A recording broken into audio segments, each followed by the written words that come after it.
Hello friends, welcome back to MKP English. ரெண்டு வேர்டை use பண்ணி நம்மளால் இங்கிலீஷில் கேள்வி கேட்க முடியும். ஆனால் எல்லா சந்தர்ப்பத்துலேயும் இதே மாதிரி ரெண்டே வேர்டை யூஸ் பண்ணி கேள்வி கேட்க முடியுமா அப்படின்னா முடியாது தான். ஆனால் சில சமயத்தில் நாம் அது மாதிரி கேள்வி கேட்கலாம். அதை பற்றி தான் நாம் இந்த வீடியோவில் பார்க்க போகிறோம் ஃப்ரெண்ட்ஸ். வாங்க வீடியோக்குள்ளே போகலாம்.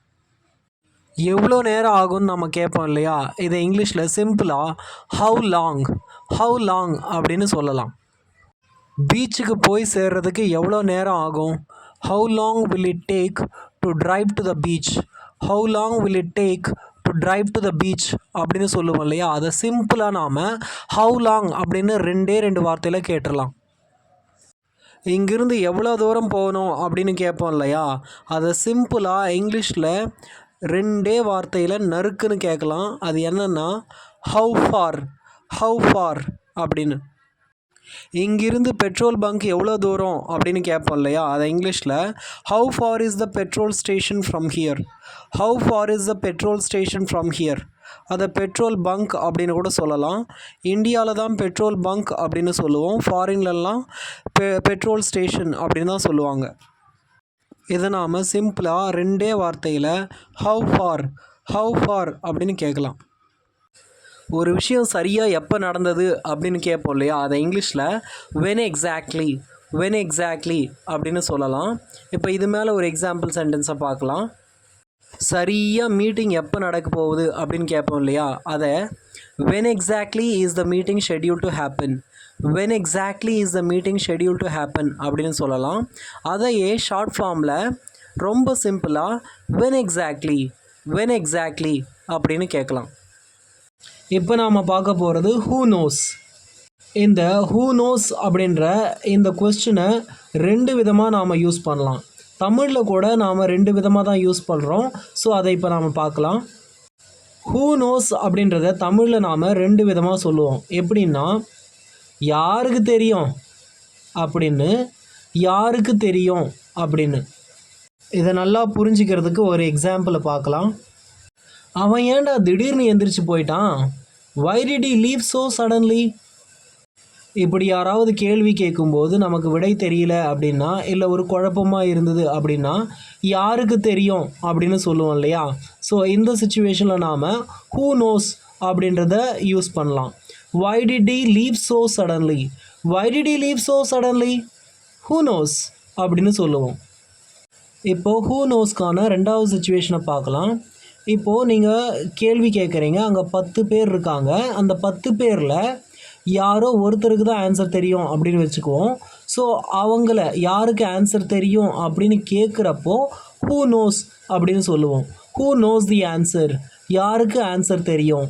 அதை ஷார்ட் ஃபார்மில் ஹூ நோஸ் அப்படின்னு சிம்பிளாக கேட்கலாம். இப்போ நாம் பார்க்க போகிற அந்த 2 வேர்ட் கொஸ்டின் என்ன அப்படின்னா ஹூ வின்ஸ். இதை எப்படி யூஸ் பண்ணலாம் அப்படின்னா, உதாரணத்துக்கு 2 பேர் விளையாடிக்கிட்டு இருக்காங்க அப்படின்னு வச்சுக்குவோம். ஸோ விளையாடி முடிச்சதுக்கப்புறம் நாம் அவங்கள பார்த்து கேட்போம், யார் ஜெயித்தாங்க அப்படின்னு கேட்போம் இல்லையா?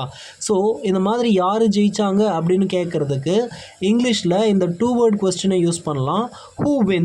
ஹூ வின்ஸ் அப்படின்னா யார் ஜெயித்தாங்க அப்படின்னு அர்த்தம்.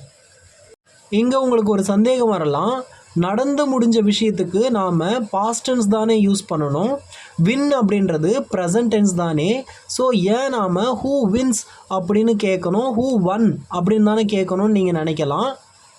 இங்கே ஹூ வின்ஸ் அப்படின்றது ஒரு ஃப்ரேஸ் மாதிரி. அதாவது இங்கிலீஷ்காரங்க எப்படி அதை யூஸ் பண்ணுறாங்களோ, எந்த சுச்சுவேஷனில் அதை யூஸ் பண்ணுறாங்களோ, இந்த கிராமர்லாம் பார்க்காம நாம் அதை அப்படியே எடுத்துக்கணும், அப்படியே யூஸ் பண்ணணும். ஸோ அதுதான் நாம் ஃப்ரேஸ் அப்படின்னு சொல்லுவோம்.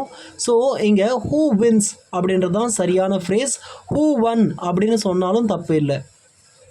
இப்போ நாம் பார்க்க போகிற 2 வேர்ட் ஃப்ரேஸ் வை நாட் அப்படின்னா ஏன் முடியாது, ஏன் கூடாது அப்படின்னு அர்த்தம். இப்போது ஒரு எக்ஸாம்பிளை பார்க்கலாம். ஒருத்தர் வாக்கிங் போகலாமா அப்படின்னு கேட்குறாரு. அதுக்கு இவர் உடனே ஏன் போகக்கூடாது, ரெடியாக போகலாமே அப்படின்னு சொல்லுவார் இல்லையா? ஸோ அந்த சுச்சுவேஷனில் அவர் வை நாட் அப்படின்னு கேட்கலாம். Can we go for a walk? Why not. அடுத்து நாம் பார்க்க போகிற 2 வேர்ட் ஃப்ரேஸ் வேர் நவ்.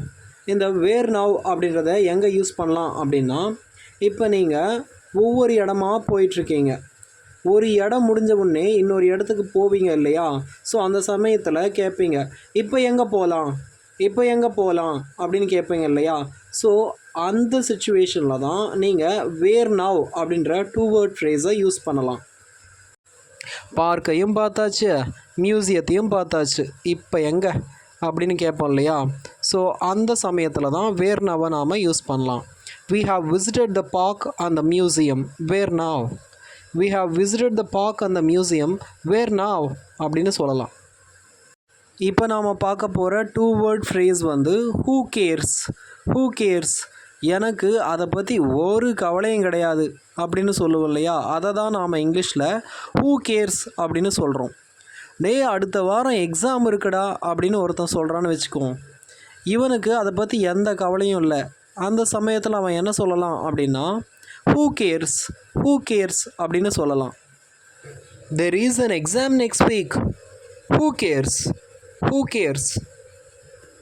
ஃப்ரெண்ட்ஸ், இந்த வீடியோ உங்களுக்கு ரொம்ப யூஸ்ஃபுல்லாக இருந்திருக்கும்னு நினைக்கிறேன். இந்த வீடியோ உங்களுக்கு பிடிச்சிருந்தது அப்படின்னா லைக் பண்ணுங்கள், மறக்காமல் என்னோடய சேனலுக்கு சப்ஸ்கிரைப் பண்ணுங்கள் ஃப்ரெண்ட்ஸ். தேங்க்யூ.